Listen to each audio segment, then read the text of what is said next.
ഹൈക്കമാൻഡിന്റെ തീരുമാനം വന്നിരിക്കുന്ന KPCC നേതൃമാറ്റത്തിൽ പ്രതിപക്ഷ നേതാവിന് അക്കാര്യത്തിൽ തിരിച്ചടി ഉണ്ടായിരിക്കുമെന്നതാണ്. കെ സുധാകരൻ തൽക്കാലം മാറേണ്ടതില്ല, സുധാകരന് തുടരാം എന്നതാണ് ഹൈക്കമാൻഡ് നിലപാട്.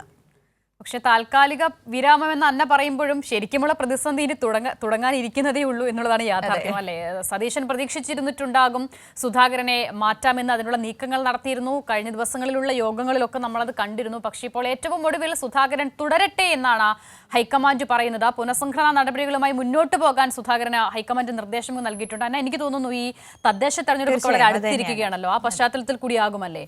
ആ പശ്ചാത്തലത്തിൽ സുധാകരനെ മാറ്റി നിർത്തുക എന്നത് പാർട്ടിക്ക് യോജിക്കില്ല എന്നൊരു ബോധ്യത്തിലായിരിക്കണം ഹൈക്കമാൻഡിന്റെ തീരുമാനമുണ്ടാകുന്നത്. കഴിഞ്ഞ ഉപതെരഞ്ഞെടുപ്പുകളിലൊക്കെ മുൻനിരയിൽ നിർത്തിയിരുന്നത് സതീശന് മുൻപ് ഉണ്ടായിരുന്ന സുധാകരനാണ്. ആ കാര്യമൊക്കെ ഈ വിഷയത്തിൽ പരിഗണിക്കപ്പെട്ടിട്ടുണ്ടാകുമെന്നാണ് മനസ്സിലാക്കുന്നത്. മാത്രമല്ല, സുധാകരനും സതീശനും തമ്മിലുള്ള തർക്കം വലിയ പ്രതിസന്ധിയിൽ പാർട്ടിയിൽ നിൽക്കുന്ന ഘട്ടത്തിൽ ഇത്തരത്തിൽ പൂർണ്ണമായ ഒരു പുനഃസംഘടന ഒഴിവാക്കിക്കൊണ്ടൊരു തീരുമാനം എടുക്കുക എന്നൊരു സമ്മർദ്ദം കൂടി ഹൈക്കമാൻഡ് നേരിട്ടിട്ടുണ്ട്. മാത്രമല്ല, ഈ സാഹചര്യത്തിൽ അങ്ങനെ ഒരു മാറ്റലിലേക്ക് പോയാൽ അത് മറ്റൊരു മെസ്സേജ് പാർട്ടിക്കാർക്കും പാർട്ടി അണികൾക്കും ജനങ്ങൾക്കും ഒക്കെ കൊടുക്കുകയും ചെയ്യും. അപ്പോൾ അത് കൂടുതൽ പ്രതിസന്ധി രാഷ്ട്രീയമായി കോൺഗ്രസിന് ഉണ്ടാക്കും, UDF ഉണ്ടാക്കും. അപ്പോൾ ഈ സാഹചര്യങ്ങളൊക്കെ കണക്കിലെടുത്താകണം സുധാകരൻ തുടരട്ടെ എന്ന് ഹൈക്കമാൻഡ് തീരുമാനിക്കുന്നത്.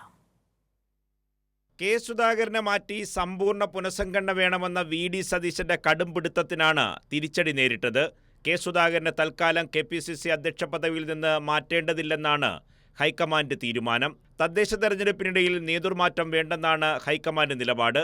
ഇക്കാര്യം ഹൈക്കമാൻഡ് പ്രതിനിധികൾ കെ സുധാകരനെ അറിയിച്ചു.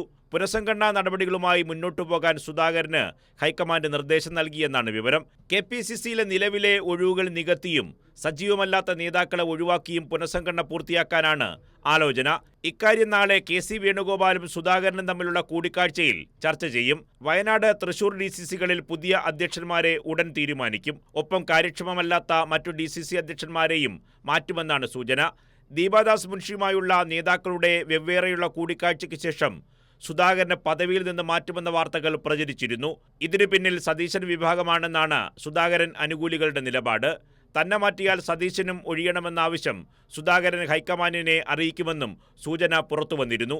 ഈ സാഹചര്യത്തിൽ കൂടിയാണ് സുധാകരൻ പദവിയിൽ തുടർന്ന് പുനഃസംഘടന പൂർത്തിയാക്കാൻ ഹൈക്കമാൻഡ് നിർദ്ദേശം നൽകിയതെന്നാണ് സൂചന.